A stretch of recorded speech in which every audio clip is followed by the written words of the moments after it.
আল্লাহ বলেন আমার স্মরণ থেকে যে মুখ ফিরায় নিল, আমার বন্দিগি, আমার ইবাদত, আমার হুকুম পালন, আমি তার জীবন করে দেব সংকীর্ণ এবং তার হাসরের ময়দানে উঠাবো অন্ধ।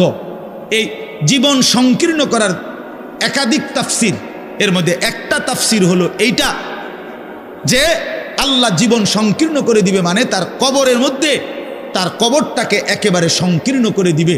আল্লাহ রসুল বলছে নাফরমানের কবর রাইখা যখন ফেরেশতা চলে যাবে, কবর ডান পাশের মাটি তারে একটা চাপ দিবে বাম দিকে, বাম দিকের মাটি এক ডান দিকে, আল্লাহর কসম ডান পাশের হাড্ডি পাঁজর ভাঙ্গা ডান দিকে বাম দিকে চলে যাবে, বাম দিকের হাড্ডি পাঁজর ভাঙ্গা। রাসূলুল্লাহ সাল্লাল্লাহু আলাইহি ওয়াসাল্লাম বলছে বন্ধু দেখেন হাত্তা তাখতালিফা আদলাউহু, এই দুই আঙ্গুল যেভাবে এভাবে একটাটার ভিতরে ঢুকে গেছে, খোদার কসম ডান পাশের হাড্ডি পাঁজর বাম পাশের হাড্ডি পাঁজর এইভাবে একটার ভিতরে ঢুকে যায়। এটার অর্থ এটা।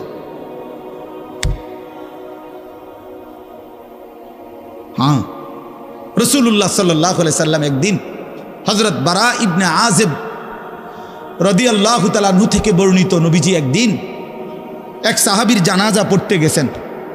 জানাজা পড়তে গিয়ে খালি কবরের সামনে কিছুক্ষণ দাঁড়াইছেন, তখনও ওনারে কবরে রাখে নাই, জানাজাও পড়ায় নাই। নবীজি আগে গিয়া কবরটার সামনে দাঁড়াইছে।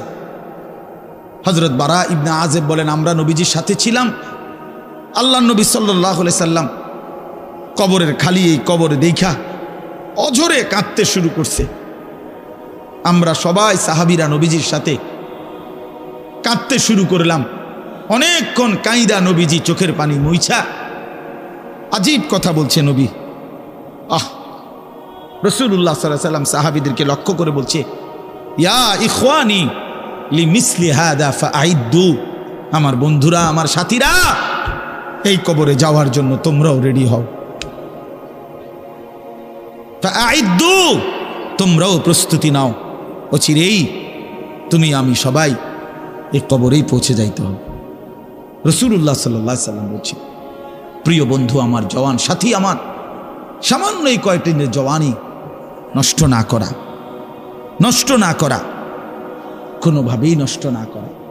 তো এই জন্য বললাম এই সূরা মুলক এটা আল্লাহ তাআলা অত্যন্ত ফজিলতপূর্ণ একটি সূরা। রাসূলুল্লাহ সাল্লাল্লাহু আলাইহি সাল্লাম বলছেন এটা কবরের আযাব থেকে রক্ষা করবে। এই সূরা নিয়মিত তাফসীরের মধ্যে আমি নিজে পড়ছি, তাফসীরে কুরতুবিতে আছে। আল্লাহ নবী সাল্লাল্লাহু আলাইহি সাল্লাম বলেন লাওয়াদিত্তু, নবীজি বলেন আমার দিলের আশা, আমার দিলের তামান্না, আমার উম্মতের প্রতিটা মুমিন তার কলিজার ভিতরে তার জবানে এই সূরা মুলক থাকুক, সূরা মুলক থাকুক। অর্থাৎ রাসূলুল্লাহ সাল্লাল্লাহু আলাইহি সাল্লাম বলতেন আমার প্রতিটা মুমিন বান্দা উম্মত যেন এই সূরা মুলক তেলাওয়াত করে, যেন কবরের আযাব থেকে রক্ষা পায়। নবীজি 5 ওয়াক্ত নামাজের পরে, আল্লাহর কসম ভাই এখানে অনেক ওলামায়ে কেরাম আছে, আপনি জিজ্ঞাসা করুন, নবীজি 5 ওয়াক্ত নামাজের পরে, সরদারে দু আলম নবীর তো কোনো গুনাহ নাই, তিনি নিষ্পাপ, তিনি তো জান্নাত উদ্বোধন করবেন। আনা আউয়ালু মান ইয়াকরাউ বাবাল জান্নাহ, নবী বলছে আমি সেই মুহাম্মদ যে প্রথম জান্নাতের দরজা আমি নাড়ব, জান্নাতের কড়া নাড়ব আমি মুহাম্মদ। ভিতর থেকে ফেরেশতা বলবে আপনি কে? আমি বলবো মুহাম্মদ। ফেরেশতা বলবে আনতাজিরু লাক, আমি তো আপনার অপেক্ষাই করছিলাম, আপনি আসবেন বলেই তো অপেক্ষায় ছিলাম, আপনি উদ্বোধন করে দিলেই তো বাকিরা ঢুকবে। তো সেই নবী যিনি জান্নাত উদ্বোধন করবেন, তিনি 5 ওয়াক্ত নামাজের পরে ভাইয়া প্রতিদিন তিনি যেই কথাটা দোয়া করতেন, এর মধ্যে একটা দোয়া এটা, আল্লাহুম্মা ইন্নী আউযু বিকা মিন আযাবিল কবর ওয়া মিন ফিতনাতিল কবর ওয়া মিন ফিতনাতিল মাসীহিদ দাজ্জাল ওয়া মিন ফিতনাতিল মাহইয়া ওয়াল মামাত। আল্লাহ আমি কবরের আযাব থেকে পানাহ চাই। নবীজি নিজে বলতেন, নবীজি নিজে বলতেন। প্রিয় ভাই বাবা আমার, চলেন সবাই নিয়ত করি, নিজেকে গুনাহ থেকে বাঁচানো দরকার, নিজের আল্লাহর নাফরমানি থেকে বাঁচানো দরকার।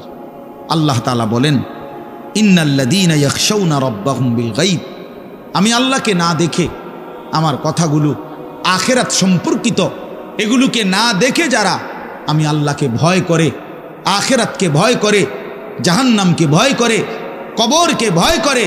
আল্লাহ বলেন, তাফসীরের মধ্যে লিখছে, ভয় করে মানে হলো গুনাহ বর্জন করে। কোন ব্যক্তি আল্লাহকে ভয় করে, খোদার কসম এই কথার অর্থ হলো গুনাহ ছেড়ে দেয়। যে গুনাহ ছেড়ে দেয় সে আল্লাহকে ভয় করে, যে আল্লাহকে ভয় করে সে গুনাহ ছেড়ে দেয়। কোনো নাফরমান আল্লাহকে ভয় করে না, আল্লাহকে ভয় করলে গুনাহ করতে পারে না। বুঝেন নাই বাংলা কথাটা? এটা কাগজের এই পিঠ ও পিঠ, কাগজের এই পিঠ ওই পিঠ। এই পিঠে যদি লেখা আছে আল্লাহর ভয়, তো ওই পিঠে লেখা থাকবে গুনাহ বর্জন।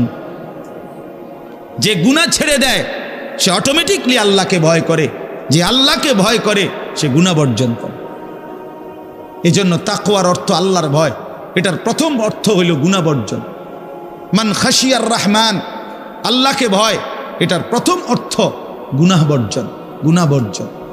আমার শায়েখ আল্লামা মুফতি মুশতাকুন নবী সাহেব সব সময় চিল্লায় মাহফিলে, অনেক সময় আহাজারি করে বলে যে বাপ, গুনাহ আগুন, গুনাহ আগুন, গুনাহ আগুন। প্রতিটা গুনার পিঠে ওই পিঠে আগুন আছে। নারীর প্রতিটা বেপর্দা দৃশ্যের মধ্যে খোদার কসম আগুন জ্বলে। ওই সিনেমার নর্তকীর শরীরে আগুন জ্বলে, ওই নায়িকার শরীরে আগুন জ্বলে, মোবাইলের ওই অস্থির ছবির মধ্যে আগুন জ্বলে, মদের আড্ডায় আগুন জ্বলে, জুয়ার আড্ডায় আগুন জ্বলে, সুদের টাকায় আগুন জ্বলে, ঘুষের টাকায় আগুন জ্বলে, বেপর্দা নারীর শরীরে আগুন জ্বলে। ওইটা রূপ না, ওইটা আগুন, ওইটা জাহান্নাম, ওইটা জাহান্নাম। আল্লাহ তাআলা বলেন, ইন্নাল্লাযীনা ইয়াখশাউনা রাব্বাহুম বিল গায়ব। আল্লাহ তাআলা বলেন, আমার যে বান্দারা আমার আখিরাত, আমার জাহান্নাম, আমার পরকাল, আমার কবর, এই কথাগুলোকে ভয় করে, আমি আল্লাহকে ভয় করে, না দেখে আল্লাহ বলেন, আমি ওয়াদা দিলাম লাহুম মাগফিরাতুম ওয়া আজরুন কাবীর, আমি তাদের পেছনের সব গুনাহ মাফ করে দেব, আর আমার সবচেয়ে বড় পুরস্কার জান্নাত দিয়ে দেব।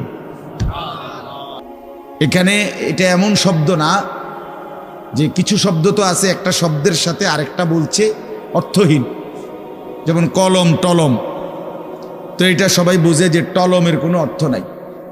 কাগজ টাগজ, তো কাগজের অর্থ নাই।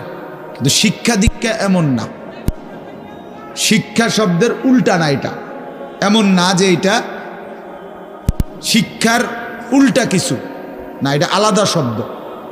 শিক্ষা দীক্ষা, যেমন আমরা অনেক সময় বলি যে নামাজ রোজা, লোকটা নামাজ রোজায় ভালো, তো এর দ্বারা কি শুধু নামাজ আর নামাজের উল্টা শব্দ রোজা না, এটা একটা আলাদা কি আমল।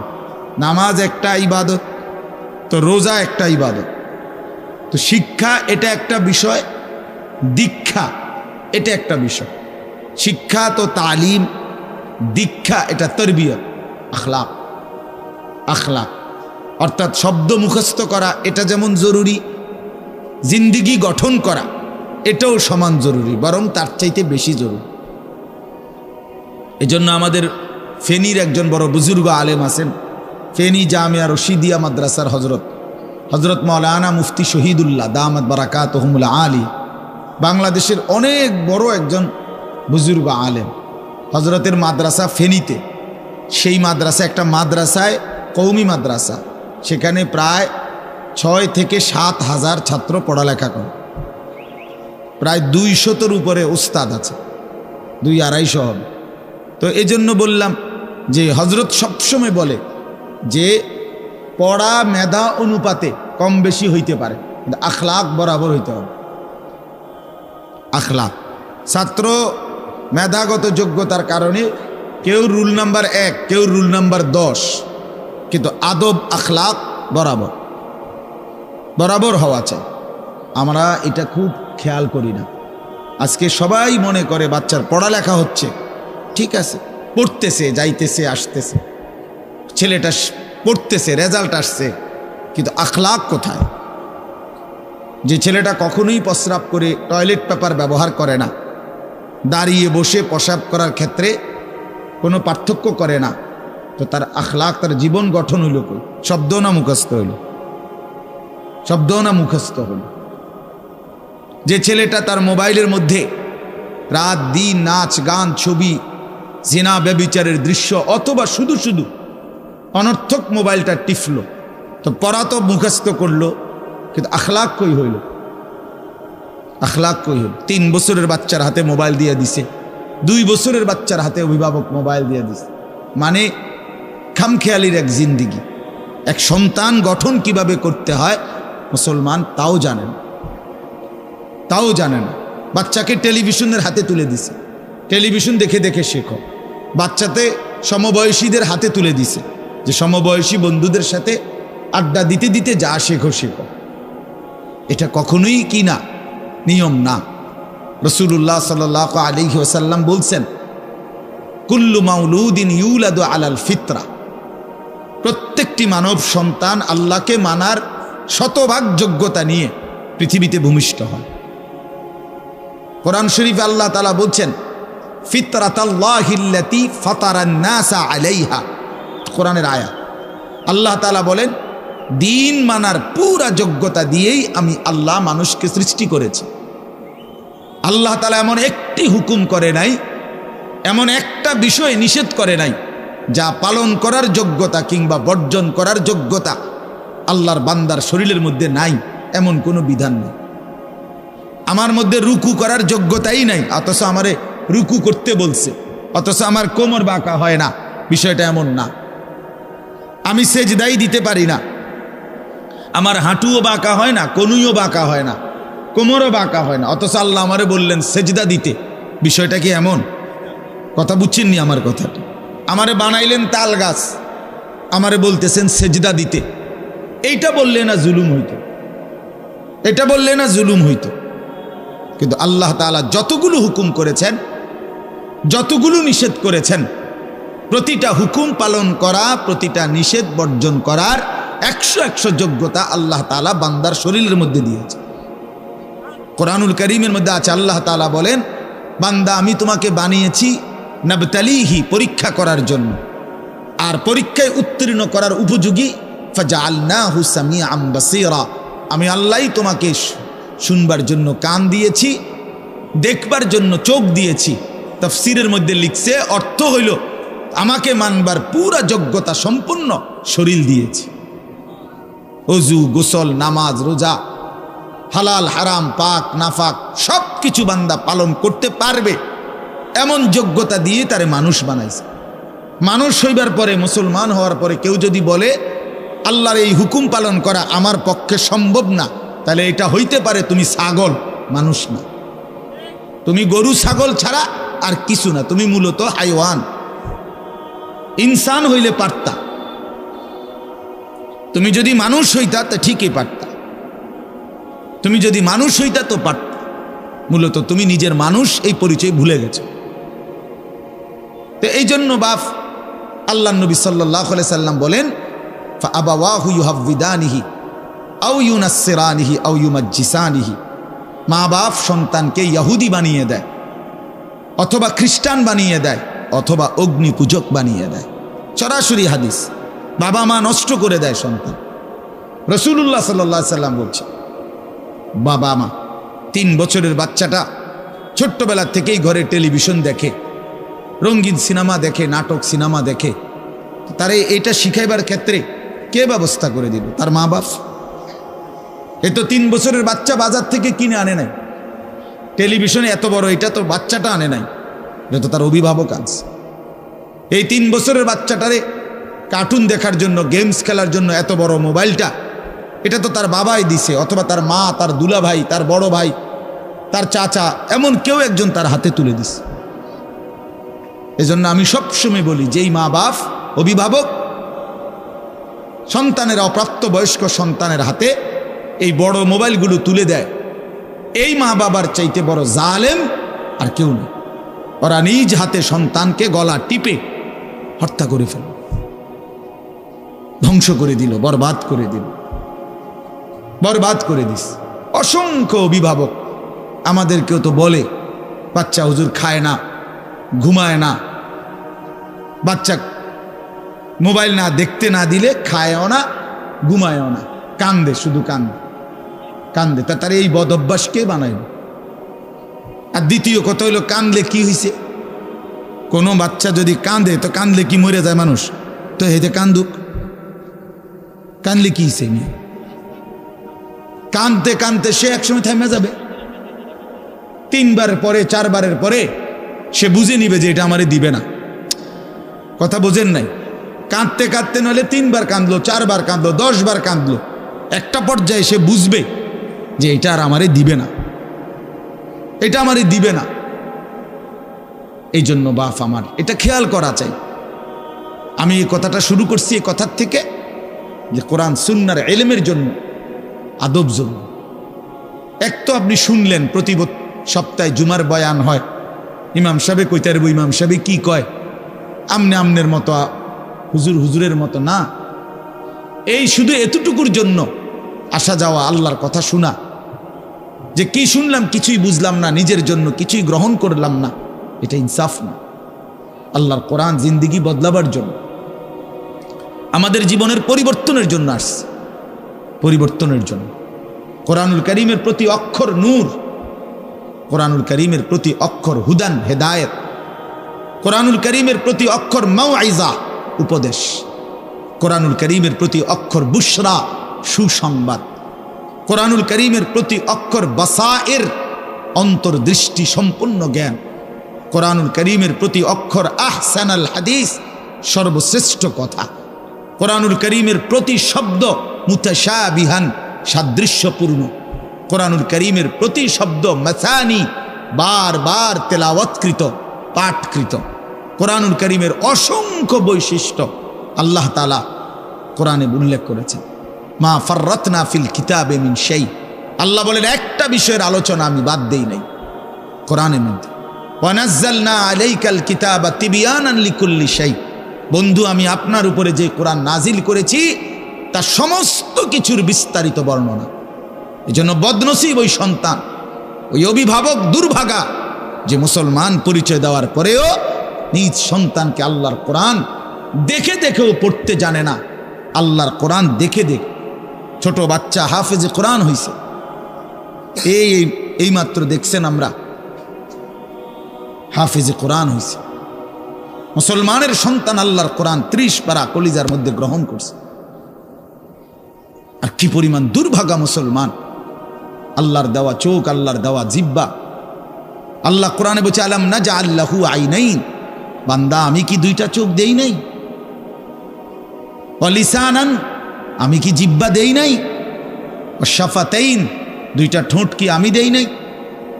হাসরের ময়দানে আল্লাহ তাআলা জিজ্ঞেস করবে বান্দা আমার দেওয়া 2টা চোখ, আমার দেওয়ার জিহ্বা, আমার দেওয়া ঠোঁট, এত লক্ষ কথা বললা, এত কিছু দেখলা, এত শব্দ উচ্চারণ করলা, পৃথিবীর কত লক্ষ কথা তুমি জীবনে বললা, অথচ আমার কালাম সর্বশ্রেষ্ঠ আসমানি কিতাব মালিকের এই কোরআন, এটা একটু দেখে দেখেও পড়তে পারো না, এর চাইতে বড় বদনসিব আর কে হইতে পারে?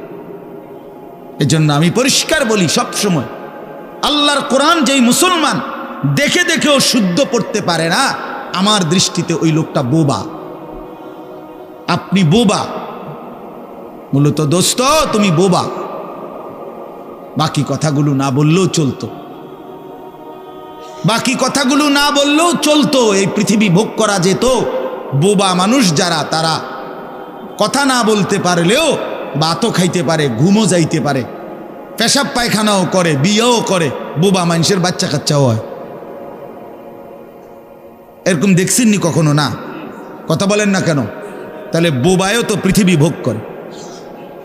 তাইলে বোঝা গেল দুনিয়ার এই ভাত মাছ বিয়া বউ, দুনিয়ার এই যৌন চাহিদা পূরণ আর পেশাব পায়খানার ঘুম, এটুকুর জন্য কথা না বললেও চলতো, অন্ধ হইলেও চলতো, অন্ধ হইলেও চলতো, চোখে না দেখলেও কত মানুষ পৃথিবী ভোগ করতেছে। তাহলে যে জবান আল্লাহর দেওয়া, যে চোখ আল্লাহর দেওয়া, সেই মালিকের কালাম দেখে দেখেও পড়তে পারলাম না। 16 বছর বাচ্চাটা পড়লো, অথবা আপনি পড়াইলেন, একবারও ভাবলেন না হায় আমার সন্তানকে আমি কি পড়াইলাম? একবারও মনে করলেন না বাফেরই কি হইল, সন্তানের বা কি হলো? হায় মুসলমান, বাপও তো ছিল মুসলমান, ছেলেটাও তো মুসলমান, না বাপের একবার মনে পড়লো, না ছেলের একবার মনে পড়লো। না মায়ের একবার মনে পড়লো, না ছেলেটার একবার মনে পড়লো যে আমার মালিকের কোরআন পড়তে পারি না। পৃথিবীর কত পড়া, দরকারি বেদরকারি মিলাইয়া পৃথিবীর বাকি সমস্ত পড়ালেখার মধ্যে প্রয়োজনীয় অপ্রয়োজনীয় কথার মিশ্রণ। কিছু কথা দরকারি আছে, কিছু কথা বেদরকারি আছে। সমস্ত বাংলা বইয়ের মধ্যে দরকারি কথাও আছে, বেদরকারি কথাও আছে। ইংরেজি বইয়ের মধ্যে দরকারি কথাও আছে, বেদরকারি কথাও আছে। কথা বলেন? হ্যাঁ, রোদ হচ্ছে, বৃষ্টি হচ্ছে, খেকশিয়ালের বিয়ে হচ্ছে, এটা কোনো দরকারি কথা হলো? এটা কিছু শিখার কিছু? এটা হাট্টিমা টিম টিম তারা মাঠে পারে ডিম, এটা কি? এটা কোনো শিখার কিছু? হ্যাঁ, আগডুম বাগডুম ঘোড়া ডুম সাজে। আগডুম কি বাগডুম কি? তার বাপের 14 গোষ্ঠী কইতে পারবো না আগডুম কি, যে লিখছে এটা। অনর্থক কথা। 2 little black birds sitting on a wall, one called Peter, one called Paul. দুইটা কাউয়া একটা ওয়ালের মধ্যে বসছে, একটা কাউয়ার নাম হলো পিটার আর একটা কাউয়ার নাম হলো পল। এই হলো কবিতার অর্থ। এটা কি শিখছে ছেলেটা? এখানে কি শিখার? কাউয়া ওয়ালে বসলেই কি, টিনের সালেই বসলে কি? কাউয়া তো কাউয়া, কাউয়া লইয়া আমার দরকার কি? কাউয়া কই বইছে, এটা আমার বাচ্চা শিখতেইব। আমি কি কাউয়ার বাচ্চা? বলেন তো কি অর্থ আছে এটাতে?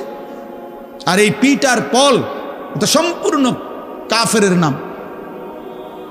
পিটার এই শব্দ, পল এটা খ্রিস্টানদের নাম, কোন মুসলমানের নাম না। এটা মুসলমানের সন্তান, এটা শিখবে কেন? উচ্চারণ শিখার জন্য, কিছু শব্দ শিখার জন্য। তো শব্দ শিখার জন্য ইসলামী কোনো শব্দ নাই। আল্লাহ আমাদেরকে বুঝ দান করে। আমি বইয়ে এখানে বই ঠিক করতাম বসি না, যে বুঝেন না আমার কথাটা। অর্থ এই উদ্দেশ্যটা তাহলে আমি বই ঠিক করতে বসি নাই। অর্থ একটা উদাহরণস্বরূপ বললাম আর কি। আবার দরকারি কথাও আছে। আমাদের দেশে সেই ছেলে কবে হবে, কথায় না বড় হয়ে কাজে বড় হবে। ফাইন কথা। সকালে উঠিয়া আমি মনে মনে বলি, সারাদিন আমি যেন ভালো হয়ে চলি। চমৎকার কথা। বোর হলো দৌড় খোলো কুকুমনি উঠোরে, এগুলো তো অন্যায়। এসব কবিতাও তো না, আমরা আমলে নাই ডিএমই কইতেছি। এখনকার কি আছে আমি জানি না। এগুলো আমার সময়ে পড়ছি আমরা ছোটবেলায় প্রাইমারিতে। যাই হোক বাপ, অর্থ হইল আল্লাহর কোরআন থেকে সন্তানকে বঞ্চিত করেন না। বঞ্চিত আপনাদের কাছে অনুরোধ। এই যে কয়জন বসছেন, জোয়ান ভাই যারা বসছেন, ভাই আমার স্কুলে পড়েন, কলেজে পড়েন, কোনো অসুবিধা নাই, ঠিক আছে। নতুন করে আবার মাদ্রাসায় ভর্তি হইতে পারবেন না, আমরাও জানি। কিন্তু কোনো একটু সময় বের করে আল্লাহর কোরআন সময় সুযোগ বের করে শেখা সম্ভব। শুক্রবারটা তো অবসর থাকেন, বৃহস্পতিবার বিকাল থেকে তো অবসর থাকেন, শনিবারটা তো অবসর থাকেন। তো একটু আল্লাহর কালাম পড়েন, কোনো একজন আলেমের কাছে, কোনো একজন মসজিদের ইমামের কাছে, কোনো একজন মাদ্রাসার ওস্তাদের কাছে নিজে আলাদা একটু সময় বাইর করেন যে আমার মালিকের কোরআন আমি একটু শুনি, আল্লাহ তাআলার কালাম শুনি। আহা, কোরআনুল কারীমের নূর। এটা যে শুনলো না, সে শুনলোটা কি? সে শিখলো কি, পড়লো কি? মজাই তো পাইলেন। কথা বলার মজাই তো হয় নাই। আমি তো অনেক সময় বলি, আল্লাহর ঘরের কালো গিলাফ আর মদিনার সবুজ গম্বুজ যে দেখে নাই, যেই চোখ, হে দেখলো কি? কালো গিলাফ যে দেখে নাই কাবার, রাসূলুল্লাহর রওজায়ে আতহারের সবুজ গম্বুজের ওই সৌন্দর্য যে দেখে নাই, যেই চোখ, সে জীবনে কি দেখলো? আমার একবার মক্কা শরীফ এক লোক উমরার সময়, বাংলাদেশি এক লোক দৌড়াইয়া আমার আয়সা জড়াইয়া ধরছে, ধরাইয়া কাঁদা দিছে, বলছে হুজুর আমি আপনার এক কথার কারণে হজে আসছি, উমরায় আসছি। আমি বললাম মানে? এই কথাইটা আমি এটা শুনছি, ও আজ আপনি বলছেন যে এই চোখ কাবার কালো গিলাফ দেখে নাই, রাসূলুল্লাহ সাল্লাল্লাহু আলাইহি সাল্লামের রওজায়ে আতহারের সবুজ গম্বুজ দেখে নাই, সে দেখলো কি? আর এইটা আমার দিলে লাগছে যে হ্যাঁ ঠিকই তো, আমি আর কি দেখলাম? তাই তো যেই জবান আল্লাহর নামে নিতে জানে না, মালিকের কোরআনই পড়তে জানে না, তুমি পড়লা কি মিয়া? তুমি কি গোড়ার ঘাস কাটলা মিয়া? বাকি সবগুলো পড়া না হলেও দুনিয়া চলতো মিয়া। মূর্খ বকলম, নাম দস্তখত করতে জানে না, টিপসই দেয় এমন হাজারো মানুষ দুনিয়া ভোগ করতেছে। বাড়ি গাড়ি, নেতাগিরি, মাতবুরি, ক্ষমতা, দালান বিল্ডিং সবটা দুনিয়া ভোগ করছে, অথচ নামটাও সই দিতে জানে না। এমন নাই? বলেন না এমন নাই? তো সে কোন যোগ্যতায় দুনিয়া ভোগ করছে? সে কিভাবে দুনিয়া ভোগ করতেছে? যদি বলেন সে সমাজে তার কোনো মান সম্মান, আরে না মিয়া, বহুত নেতাদের মাতবর সমাজের, সে তো মূর্খ, টাকার জোরে ক্ষমতা দেখাচ্ছে, এমন মানুষ নাই? তো তাইলে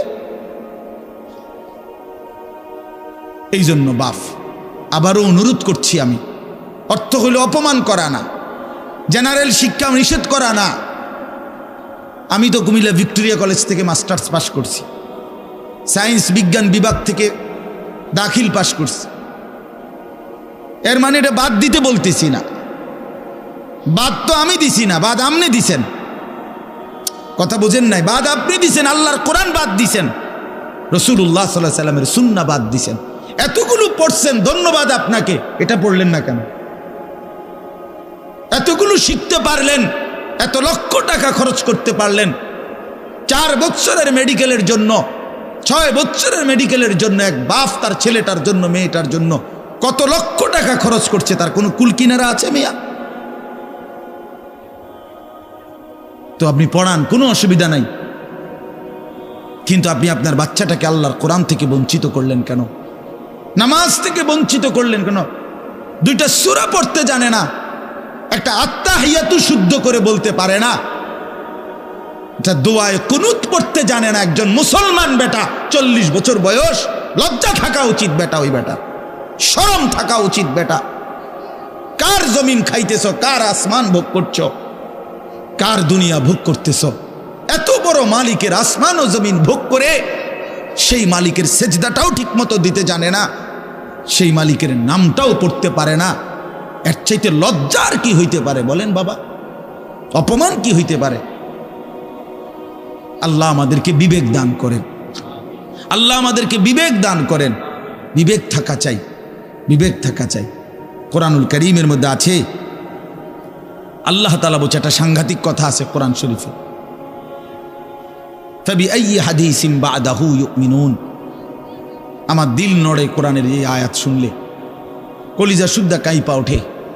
আল্লাহ তাআলা কোরআনে বলছে, এই 29 পারার মধ্যেই আছে, সূরা মুরসালাতের মধ্যে আল্লাহ তাআলা বলে, বান্দা 23 বছরে আমি আমার রাসূলের কাছে এই সর্বশ্রেষ্ঠ কিতাব নাজিল করলাম, আমার সবচেয়ে শ্রেষ্ঠতম কথাগুলো আমি তোমাদের জন্য দিলাম। বান্দা, এর চাইতে আর দামি কোন কথা বললে তোমরা আমার কথা মানতা? বুঝেন নাই? ফাবিআইয়ি হাদিস, ফাবিআইয়ি হাদিস।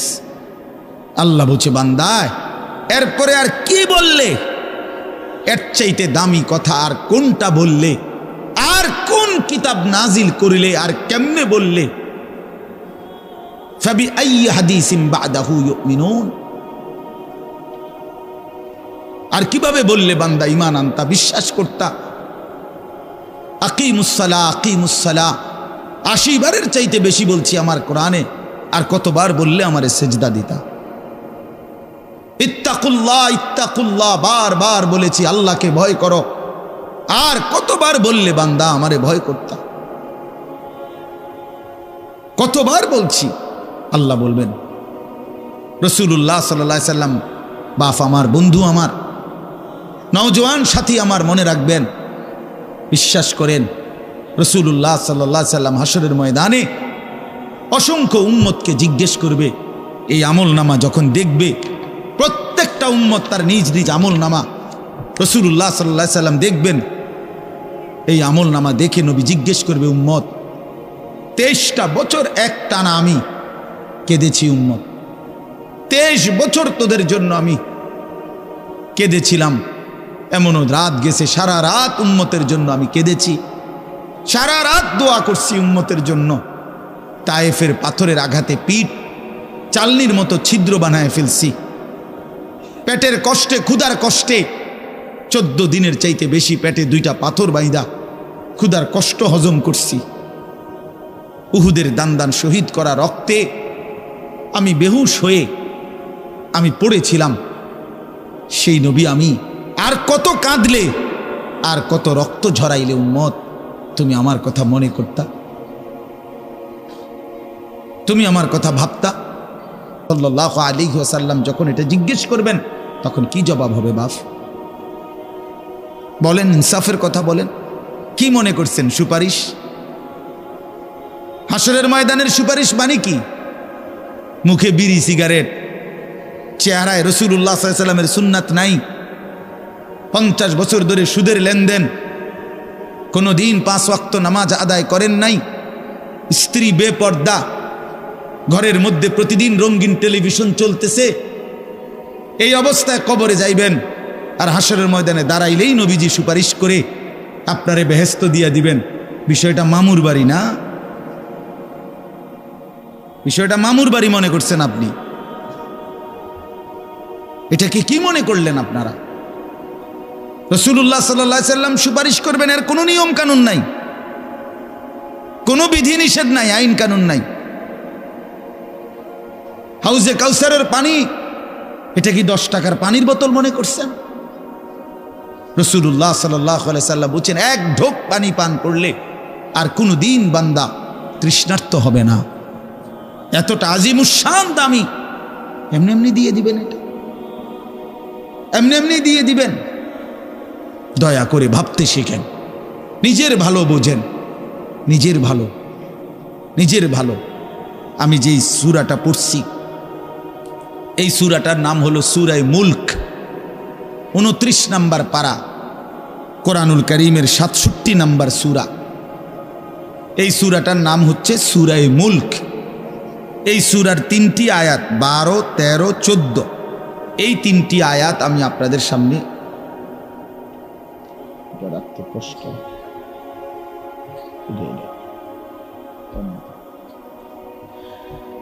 এই 3টি আয়াত আমি তেলাওয়াত করছি। এই আর অল্প একটু সময়ের মধ্যে আমি আপনাদের সামনে এই 3টা আয়াতকে সামনে রেখে কয়েকটা আর কথা বলতে চাই। প্রথম কথা, আপনারা রাগ হইয়েন না আমার, আমি আপনাদেরই অঞ্চলের মানুষ, এখন আপনারাও আমার, আমিও আপনাদের। আল্লাহর কোরআন শিখেন। আমার কথা হলে আমি বলি না যে সবার সব জেনারেল পড়া বন্ধ করে দেন, অর্থ হলে আপনি একটু সময় বাইর করেন। কথা, যারা চাকরি করেন, ব্যবসা করেন, বুড়া মানুষেরও অনেক বয়স্ক লোক কইলে হুজুর না আর কইয়া লাভ নাই, এই বয়সও না নাই, বিড়ি খাই না বয়স আছে। হ্যাঁ মাশাআল্লাহ, বিড়ি খাইতে কইলে চা দোয়ানে গপ মারুন না, বয়স ঠিকই রয়েছে অনো। হ্যাঁ, এখনো টেলিভিশন 3 ঘন্টা চাইতে কইলে মাশাআল্লাহ কাকুর শরীরে বল আছে। মানুষের বেডির নাচ দেখবো, এতে কোনো লজ্জা শরম নাই। দুনিয়া ভোগ করতে বললে, ভাত খাইছে মাত্র, এখন যদি বলেন আবার আপেল খাইবেন নি, হদ পেঁয়াজু খাইবেন নি, চা দোকানে গেছে আর আবার খাবে। দুনিয়া পুরাটা ভোগ করবে। 90 বছরও দুনিয়া ফুরায় না, 90 বছরও আখেরাত মনে পড়ে না। আফসোসের ব্যাপার মিয়া। আল্লাহ বলছে কোরআনে, আলাম ইয়ানি লিল্লাযীনা আমানু আন তাখশা কুলুবুহুম লিযিকরিল্লাহ। এই আমার ইমানদার বান্দা, আমায় আল্লাহর ভয়ে, আমার স্মরণের জন্য, আমার বন্দেগীর জন্য তোমার দিলটা নরম হওয়ার সময় আজও কি হয়নি বান্দা? 365 দিনে, খোদার একটা বছরে যে কোনো দিন ফজরের নামাজ পড়লা না যুবক, তোমারে যেন আল্লাহ ডেকে বলে, হায় বান্দা, তাহলে কি আর কোনো দিন নামাজ পড়বা না? 30 বছর ধরে যে কোনো দিন সুদের লেনদেন ছাড়লেন না, হারাম রোজগার করেই গেলেন, আল্লাহ তাআলা যেন ডেকে বলে, বান্দা তাহলে এই নাফরমানি কি আর কোনো দিন ছাড়বা না বান্দা? সিদ্ধান্ত নিয়ে ফেলছো তাইলে আজীবন সুদের উপরেই থাকবা, আজীবন মিথ্যার উপরেই থাকবা। তাহলে কি বান্দা এই ফয়সালায় নিয়ে ফেলছো আজীবন কাস্টমার ঠকাইয়েই যাইবা, ওজনে কমই দিয়ে যাবা? তাহলে কি এই ফয়সালা নিয়ে নিছো তোমার বিবি আজীবন বেপরদাই থাকবে? তোমার ঘরে অহরহ প্রতিনিয়ত রঙিন টেলিভিশন চলবে নিয়মিত, এই ফয়সালা তোমার? ঠিক আছে বান্দা, কুলু ওয়া তামাত্তাউ কালিলান ইন্নাকুম মুজরিমুন। কোরআন শরীফের আয়াত। আল্লাহ বলছে নাফরমান বান্দা, খাও, দুনিয়া ভোগ করো কিছুক্ষণের জন্য, শুধু মনে রেখো ইন্নাকুম মুজরিমুন, তুমি কিন্তু পাপী। এই কথাটা শুধু মনে রাখো, বাকিটা পরে হইব, ভাত খাও। হ্যাঁ হ্যাঁ, কোরআন শরীফের আয়াত এটা। কুলু ওয়া তামাত্তাউ কালিলান ইন্নাকুম মুজরিমুন। আল্লাহ যেন বলে 8টার সময় যেই নাফরমান নাস্তা খাইতে বসে, আল্লাহ বলে বান্দা খা, কোনো অসুবিধা নাই, শুধু মনে রাখিস বেঈমান ফজরের নামাজ পড়ো নাই। কথা কান শুধু মনে রাখো, পরে হইব অন খাও। রাত 10টা বাজে যেই নাফরমান ভাত খাইতে বসছে, আল্লাহ তাআলা যেন ডাক দিয়ে বলছে বেঈমান খা, ভাত খা, খানা আমি আটকাইতাম না, শুধু মনে রাখিস এশার নামাজ পড়স নাই, ভাত খা বেঈমান। খানা আটকাবো না, খানা আমি জন্তু জানোয়াররাও খাওয়াই, তোরে খাওয়াবো না কেন? খানা আমি কুকুর বিড়ালরেও খাওয়াই, খানা আমি গরু ছাগলরেও খাওয়াই, তোরে দেব না কেন বান্দা? খা, শুধু মনে রাখবি ইন্না আ'তাদনা লিল কাফিরিনা সালাসিলা ওয়া আগলালাম ওয়া সাঈরা। আল্লাহ বলে প্রতিটা নাফরমানের জন্য আমি রেডি রাখছি আগুনের শিকল এবং আগুনের বেড়ি এবং জাহান্নামের আগুন।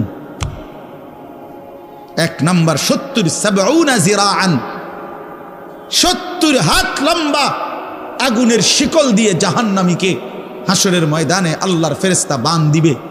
1 2 নাম্বার 2টা হাত। দোস্ত দেখেন শুধু আমার দিকে, সূরা ইয়াসিনে আছে ইন্না জাআলনা ফি আ'নাকিহিম আগলালান ফাহিয়া ইলাল আদকানি ফাহুম মুকমাহুন।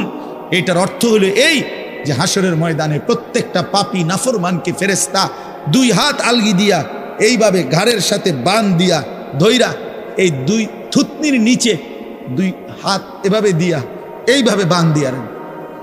আল্লাহর কসম, রব্বে কাবার কসম করে বললাম, এইভাবে বান দিবে। আর কোনোদিন বেঈমান চোখটাও নিচের দিকে নামাইতে পারবে না, কারণ এই থুতনি তো উঠাই দিছে উপরের দিকে, এটা দিয়ে ঠেলা দিয়া। এটা অর্থ হলো আগলা আলাম। এই আয়াতের সূরা ইয়াসিনের এই আয়াতের অর্থ এটাই, ইন্না জাআলনা ফি আ'নাকিহিম আগলালান। আল্লাহ বলছে বান্দা আমি দেখাবো। আল্লাহ ডাক দিয়ে বলে ভাইয়া আমারও তোমারও, জওয়ানকেও বুড়োকেও। আল্লাহ বলে বান্দা কি মনে করছো আমি রহমান না? ঠিক আছে, তুমি কি এটা শোনো নাই আমি যে কাহ্হার? তুমি তো শুনছো আমি রাহিম, তুমি কি শোনো নাই আমি জব্বার? আমি জুনতিকাম, আমি প্রতিশোধ গ্রহণকারী, আমি সারিউল হিসাব, দ্রুত হিসাবকারী, আমি জব্বার, আমি প্রবল প্রতাপান্বিত, কাহ্হার, আমি মুতাকাব্বির, আমি বারি। তুমি জানো না? আমার একটা নাম শুনলা, আমার দয়ার নামটা শুনলা, আমি যে শাস্তি দেব সেটা শোনো নাই? কি ভাইয়া, কোরআনুল কারীমের মধ্যে জান্নাতের বর্ণনা যেমন আছে, জাহান্নামের বর্ণনা নাই? কথা বলেন না কেন? তো সেগুলো কার জন্য? সেগুলো কার জন্য? মা সালাকাকুম ফি সাকার ক্বালু লাম নাকু মিনাল মুসাল্লিন। একবারে সোজা বাংলা দেখেন, জাহান্নামী জাহান্নামে চিৎকার করবে, জাহান্নামের ফেরেশতা ডাক দিয়ে বলবে বেঈমান জাহান্নামে কেন আসলি? ক্বালু লাম নাকু মিনাল মুসাল্লিন। নাফরমান বলবে বন্ধু ফেরেশতা ভাই আমি দুনিয়াতে নামাজি ছিলাম না। কি ছিলাম না? সরাসরি কোরআনের আয়াত। আল্লাহ বলেন ওয়াইলুন ইয়াউমাইদিল লিল মুকাদ্দিবিন। সমস্ত মিথ্যাবাদী নাফরমান পাপীদের জন্য সেদিন জাহান্নাম। যদি বলেন কেমন নাফরমান মাওলা? আল্লাহ বলেন ওয়া ইদা কিলা লাহুমুর কাউ লা ইয়ারকাউন। দুনিয়ায় এই নাফরমানকে যতবার বলা হয়েছিল রুকু করতে, সেজদা করতে, নামাজ পড়তে, বেঈমান নামাজ পড়ে নাই, এজন্য জাহান্নাম। কোরআনুল কারীমে আল্লাহ বলছেন কাল্লা ইদা বালাগাতিত তারাকি, নাফরমানের মৃত্যুর সময় যখন আসবে, মালাকুল মউত আজরাইল তারে যখন ডাক দিবে, আইয়াতুহান নাফসুল খাবিসা, প্রতিটা পাপী নাফরমানের জান কবজের সময় আজরাইল যখন ডাক দিয়ে বলবে, হে খবিস আত্মা বের হ, উখরুজি বের হ, আত্মাটা বের হতে চাইবে না। আল্লাহর নবী বলেন, কসম বাবা, নবীজি বলে মালাকুল মউত আজরাইল খপ করে ধইরা কলজা থেকে রুহুটা একটা টান দিয়া ছিঁড়া ফেলবে, একটা টান দিয়া ছিঁড়ে ফেলবে। এরপরে রুহুটা কণ্ঠনালীর কাছে এসে আটকায় যাবে। কাল্লা ইদা বালাগাতিত তারাকি, তারাকি মানে কণ্ঠনালী। ফালাউলা ইদা বালাগাতিল হুলকুম ওয়া আনতুম হিনা ইদিন তানজুরুন, এটার অর্থ এটাই। হুলকুম মানে এই কণ্ঠনালী, বের হতে চাইবে না রুহু। আজরাইল তখন ধৈরে টাইনা হেসরাইয়া ছিঁড়া ছিন্ন ভিন্ন করে বেঈমান নাফরমানের কলজা ছিঁড়ে ফেলবে, রুহু ছিঁড়ে ফেলবে, এরপরে শরীর থেকে বের করে নিয়ে আসবে। আরে বন্ধু, এই কোরআনে আছে, আল্লাহ নিজে বলছে এমন নির্মম মৃত্যু হলো কেন, এই নাফরমানের মউত এত কঠিন হলো কেন, তার কলজা ছিঁড়া ফেলছে, রুহু ছিঁড়ে ফেলছে, এমন মৃত্যু হলো কেন? আল্লাহর কসম বাপ আমারেও বলি, আপনারেও বলি, আল্লাহ কোরআনে সরাসরি বলছে এমন ভয়ানক মৃত্যু হলো কেন, ফালা সাদ্দাকা ওয়ালা সাল্লা, কারণ এই নাফরমান আমি আল্লাহর কথায় বিশ্বাস করে নাই, ওয়ালা সাল্লা, এবং নামাজ পড়ে নাই, নামাজ পড়ে নাই, নামাজ পড়ে। হ্যাঁ, বেনামাজি সন্তান মনে রাখো, বাদ দুগা খাইতে এলে খুব মাতবর, মোবাইল একখান টিপে, মোটরসাইকেল একখান চালায়। হ্যাঁ, বাহ বাহ বাহ বাহ বাহ বাহ বাহ, আর কি, আর ধরে কে? আমার একটা মোটরসাইকেল আছে, আমার একটা মোবাইল আছে, আমার কিছু বন্ধু আছে যারা আমার সারাক্ষণ অসৎ সঙ্গ দেয়। যখনই আমার সমস্ত নাফরমানি মন চায়, কিছু অসৎ বন্ধু মিলে যায়, যে বন্ধুরা আমার সারাক্ষণ চরিত্রহীনতা শিখায়, অসভ্যতা, নোংরামি, অশ্লীলতা, বেহায়াপনা শিখায়।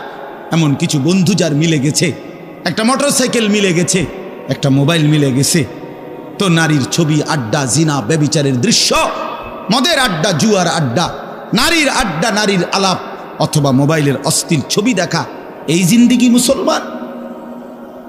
এর জন্যই আল্লাহ তাআলা আমাদেরকে মুসলমানের ঘরে বানাইছিলেন, এই জন্যই আমার বাবা মুসলমান, এই জন্যই আমার মা মুসলমান। ওফো, আল্লাহ আপনি মাফ করে দেন। ইনসাফের সাথে ভাইবেন। অনেক নওজোয়ান ভাই, সবাইরে অনুরোধ করলাম, দোস্ত আমার, ইনসাফের সাথে ভাইবেন, নিজেরে নষ্ট করেন না। ছেলেরা আমার, ভাইয়া, নিজেরে নষ্ট করো না ভাই, নওজোয়ান ভাই, নিজেরে নষ্ট করো না। শেষ পর্যন্ত কেউ নাই, শেষ পর্যন্ত একদিন, দিন শেষে, রাত শেষে দেখবেন আমার সাথে কেউ নাই, আমি একাই, আমি একাই। একদিন কবর আমারে সব সম্পর্ক ছিন্ন করে দিবে, একদিন মৃত্যু আমাকে সব ভুলায় দিবে, সব ভুলায় দিবে। তো এই সূরাটার নাম হলো সূরা মুলক। এটা কোরআন শরীফের অত্যন্ত ফজিলতপূর্ণ একটা সূরা, মাত্র 30টা আয়াত এই সূরার মধ্যে। আল্লাহ নবী সাল্লাল্লাহু আলাইহি ওয়াসাল্লাম বলছেন, এই সূরাটি যে নিয়মিত তেলাওয়াত করবে, আল্লাহ নবী বলেন, তুমজিহি মিন আযাবিল কবর, এই সূরা মুলক তাকে কবরের আযাব থেকে রক্ষা করবে। এটাই সূরার ফজিলত। এজন্য আলহামদুলিল্লাহ উলামায়ে কেরাম, আমাদের মাদ্রাসাগুলোর তালিবে ইলম এবং আল্লাহওয়ালা বুজুর্গানে দ্বীন সব সময় রাত্রিবেলা ঘুমের আগে আগেই এই সূরা মুলক তেলাওয়াত করে। এই 4-5 মিনিট সময় লাগে, কিন্তু এই সূরার বড় ফজিলত হলো, আল্লাহ নবী সাল্লাল্লাহু আলাইহি সাল্লাম বলেন, এই সূরা কবরের আযাব থেকে রক্ষা করবে, কবরের আযাব থেকে রক্ষা করবে। আমার ভাই, আমার বন্ধু, রাসূলুল্লাহ সাল্লাল্লাহু আলাইহি সাল্লামের অগণিত হাদিস এ কথার প্রমাণ করে যে কবরে আযাব হবে। হাসরের আযাব তো আছেই, জাহান্নামের আযাব তো আছেই, কবরেও আযাব হবে। মেন বিচার তো হবে হাসরের ময়দানে, তার আগেই আযাব হবে কবরে।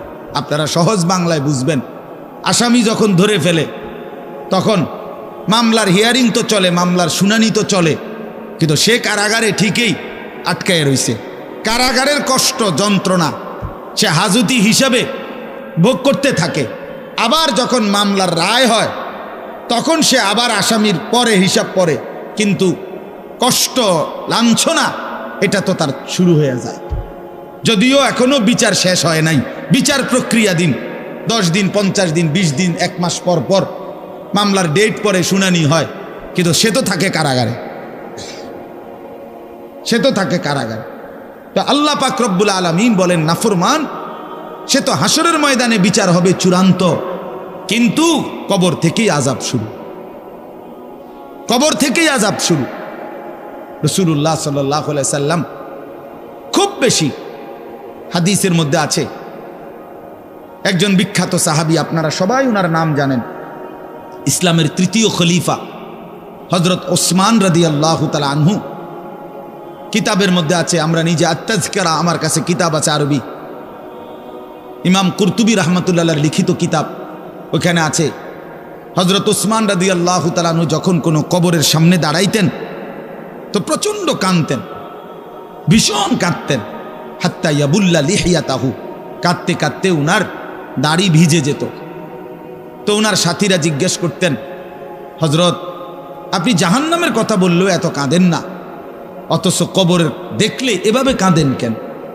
তো তিনি বলতেন, ইন্নাল কবরা আউয়ালু মানাজিলিল আখিরা, শোনো কবর হচ্ছে আখিরাতের প্রথম ঘাঁটি।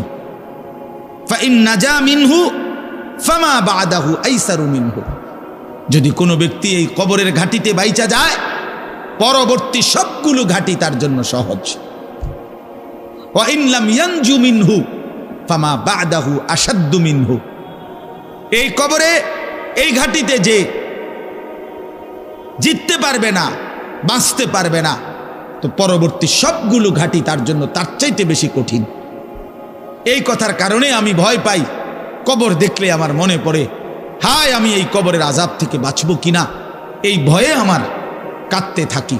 তো এরপরে তিনি বলছেন, হযরত উসমান রাদিয়াল্লাহু তাআলা আনহু বর্ণনা করেন যে আল্লাহর নবী সাল্লাল্লাহু আলাইহি সাল্লাম বলছেন, আমার ভাই খেয়াল করে শুনেন, নবীজি নিজে বলছেন, আল্লাহ রাসূল সাল্লাল্লাহু আলাইহি সাল্লাম জীবনে কোনোদিন একটা শব্দ বানায়া বলছেন? কথা বলেন। অতিরিক্ত বলছেন, বেশতি বলছেন, শুধু ভয় দেখানোর জন্য বলছেন না, তামাশা করে বলছেন? এটা আপনাদের ইয়াকিন তো? কথা বলেন না। আল্লাহ নবী সাল্লাল্লাহু আলাইহি সাল্লাম বলেন, মা রাআইতু মানজারান কাত্তু ইল্লা ওয়াল কবরু আফজাউ মিনহু। রাসূলুল্লাহ বলেন, হযরত ওসমান বর্ণনা করেন যে আমি নবীজির জবানে শুনছি, নবীজি বলছেন, হে আমার উম্মত, আল্লাহর কসম উম্মত, কবরের চাইতে অধিক ভয়ানক কোন আযাবের দৃশ্য আমি রাসূল মুহাম্মদ দেখি নাই, আমি দেখি। রাসূলুল্লাহ সাল্লাল্লাহু আলাইহি সাল্লাম বলছেন, প্রিয় ভাই আমার, আল্লাহর নবী সাল্লাল্লাহু আলাইহি সাল্লামের সরাসরি হাদিস, যে ব্যক্তি কবরের 3টা প্রশ্নের জবাব দিতে পারবে না, রাসূলুল্লাহ সাল্লাল্লাহু আলাইহি সাল্লাম বলেন আল্লাহ তাআলার পক্ষ থেকে তখন ফেরেশতাদের কাছে ঘোষণা আসবে, আফরিশুহু মিনান নার ওয়ালবাসুহু মিনান নার ওয়াফতাহু লাহু বাবান ইলান নার। আমার এই নাফরমান বান্দার কবরে জাহান্নামের বিছানা বিছিয়ে দাও, জাহান্নামের পোশাক পরিয়ে দাও, আর জাহান্নাম বরাবর তার জন্য কবর থেকে দরজা খুলে দাও। ফেরেশতারা যখন এই কার্যক্রমটা শেষ করবে, প্রথম জাহান্নামের বিছানা বিছায় দিছে, পোশাক পরায় দিছে, জাহান্নাম বরাবর দরজা খুলে দিছে, আল্লাহর নবী সাল্লাল্লাহু আলাইহি ওয়াসাল্লাম বলেন, একজন ফেরেশতা এসে তখন ফায়ুদরাবু লাহু বিমিতরাকাতিন মিন হাদিদিন, নবীজি সাল্লাল্লাহু আলাইহি ওয়াসাল্লাম বলেন, তখন একটা লোহার হাতুড়ি, লোহার গুর্জ, লোহার হাতুড়ি দিয়ে একজন ফেরেশতা তাকে একটা আঘাত করবে। কি আঘাত? কোথায় আঘাত করবে? সরাসরি হাদিসের শব্দ, বরবাতান বাইনা উজনাইহি, তার 2 কান বরাবর একটা আঘাত করবে। রাসূলুল্লাহ সাল্লাল্লাহু আলাইহি সাল্লাম বলেন, ফায়াসিহু সাইহাতান, ওই নাফরমান তখন এত জোরে চিৎকার করবে, ইয়াসমাউহা মান ইয়ালিহি ইল্লা সাকালাইন, মানুষ এবং জিন ব্যতীত আল্লাহর সমস্ত সৃষ্টি ওই বেঈমানের চিৎকার শুনতে পায়।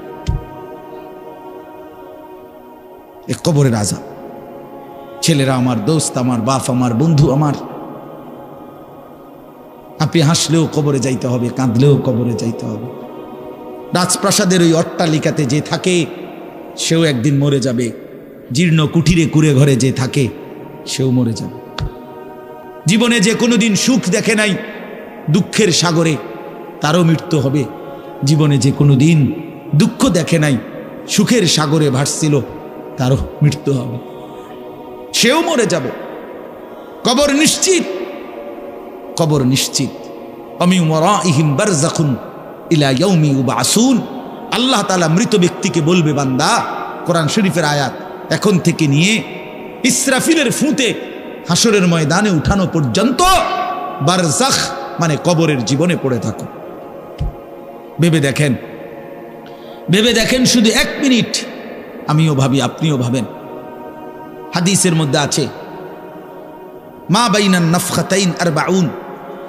ইসরাফিল প্রথম ফু দিলে জমিনের সব কিছু মাটির নিচে চলে যাবে। দ্বিতীয় ফু দিলে মাটির নিচ থেকে আবার সবাই উঠে হাসরের ময়দানে দাঁড়াবে। তো নবীজি সাল্লাল্লাহু আলাইহি সাল্লাম বলছে, এই 2 ফুঁয়ের মাঝখানে ব্যবধান হবে 40। তো মুহাদ্দিসিনে কেরাম, ওলামায়ে কেরাম বলেন, কেউ কেউ এই 2 ফুঁয়ের মাঝখানে ব্যবধান হতে পারে 40,000 বছর। তাহলে ধরে নেন, সর্বশেষ যেই লোকটা কবরে গেছে, যদি তার কবরে আযাব হয়, তাহলে তার কবরের আযাব ভোগ করতে হবে 40,000 বছর। এবার বলেন তো, এখন যারা মরতেছে, এবার বলেন তো রাসূলুল্লাহ সাল্লাল্লাহু আলাইহি সাল্লামের জমানায় যারা মারা গেছে, এবার আরো পিছনে যান, ইব্রাহিম আলাইহিস সালামের জমানায় যারা মারা গেছে, এবার আরো পিছনে যান, নূহ আলাইহিস সালামের জমানায় যেই অবিশ্বাসী বেঈমানগুলো মারা গেছে, তারা আজকে কত বছর যাবত কবরে আযাব ভোগ করতেছে। বুঝছেননি আমার কথাটা?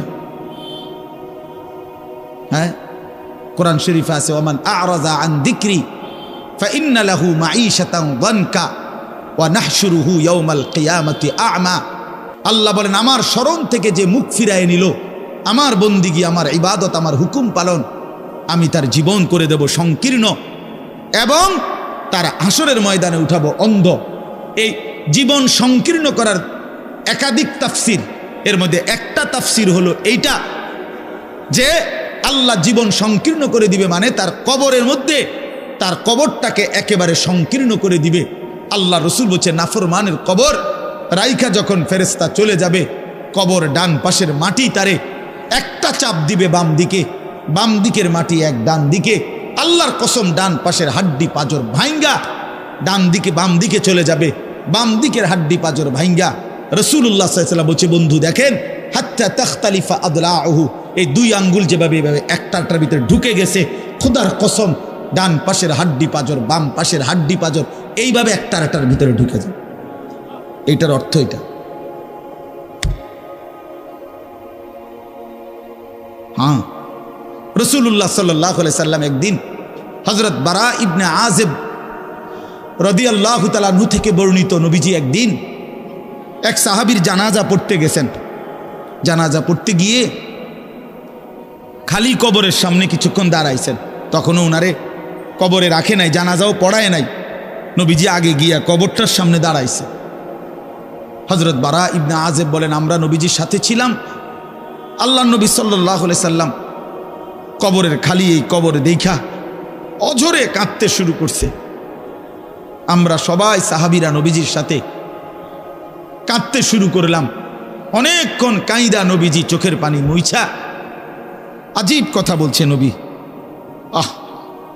রাসূলুল্লাহ সাল্লাল্লাহু আলাইহি সাল্লাম সাহাবীদেরকে লক্ষ্য করে বলছে, ইয়া ইখওয়ানি লিমিসলি হাদা ফাআইদ্দু, আমার বন্ধুরা, আমার সাথীরা, এই কবরে যাওয়ার জন্য তোমরাও রেডি হও। ফাআইদ্দু, তোমরাও প্রস্তুতি নাও, অচিরেই তুমি আমি সবাই এই কবরেই পৌঁছে যাইতে হবে। রাসূলুল্লাহ সাল্লাল্লাহু আলাইহি সাল্লাম বলছে, প্রিয় বন্ধু আমার, জওয়ান সাথী আমার, সামান্য এই কয়েকটি দিনের জওয়ানি নষ্ট না করা, নষ্ট না করা, কোনোভাবেই নষ্ট না করা। তো এই জন্য বললাম, এই সূরা মুলক এটা আল্লাহ তাআলা অত্যন্ত ফজিলতপূর্ণ একটি সূরা। রাসূলুল্লাহ সাল্লাল্লাহু আলাইহি সাল্লাম বলছেন, এটা কবরের আযাব থেকে রক্ষা করবে। এই সূরা নিয়মিত তাফসীরের মধ্যে আমি নিজে পড়ছি, তাফসীরে কুরতুবীতে আছে। আল্লাহ নবী সাল্লাল্লাহু আলাইহি সাল্লাম বলেন, লাওয়াদিত্তু, নবীজি বলেন আমার দিলের আশা, আমার দিলের তামান্না, আমার উম্মতের প্রতিটা মুমিন তার কলিজার ভিতরে, তার জবানে এই সূরা মুলক থাকুক,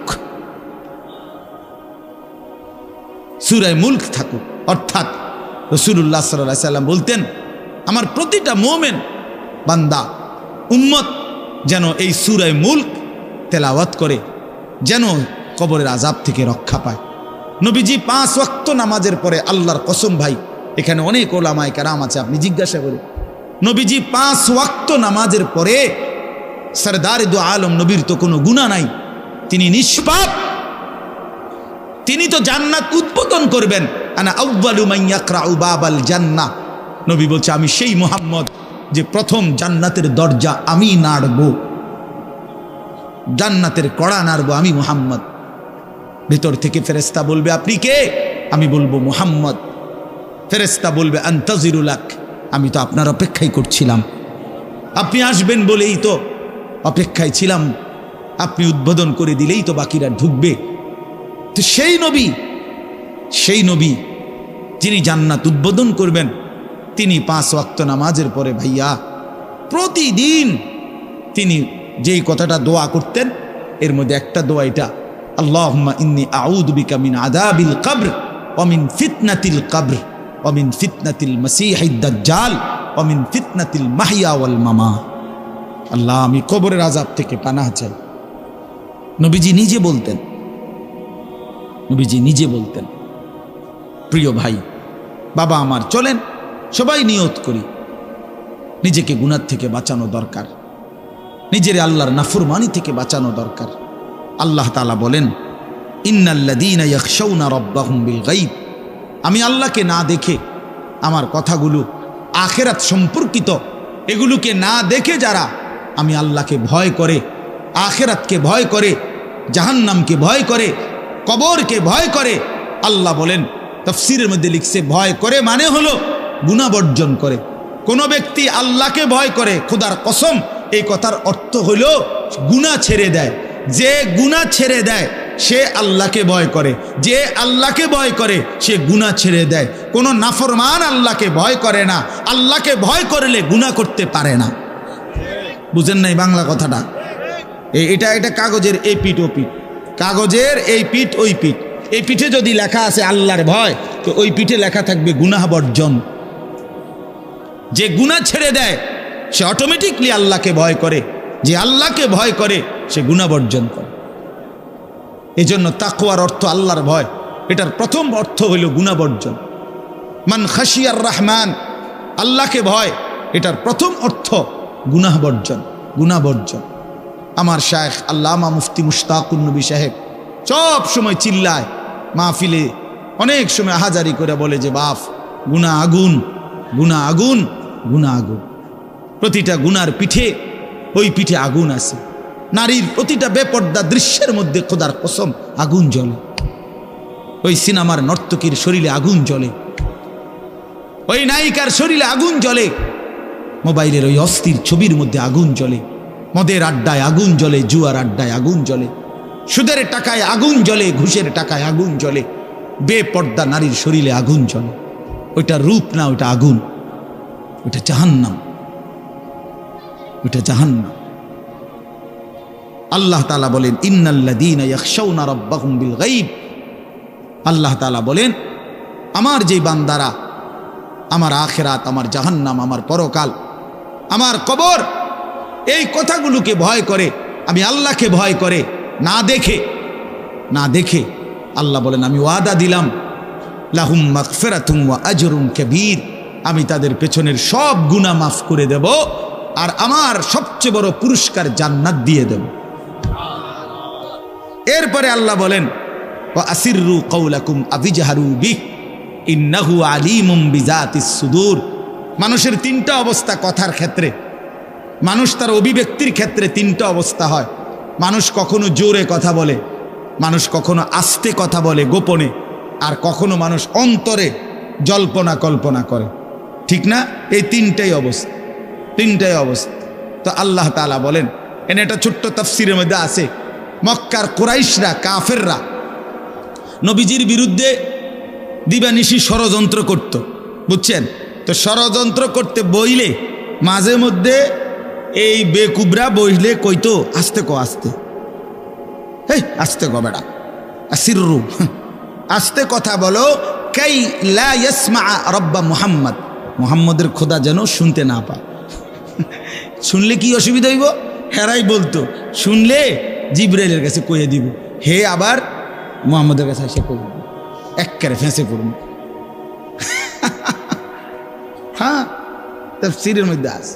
আল্লাহ তাআলা বলেন, হায় হায় রে বেওকুফ, কি বললি, কি ভাবলি, আল্লাহরেই চিনলি না, আল্লাহকেই চিনলি।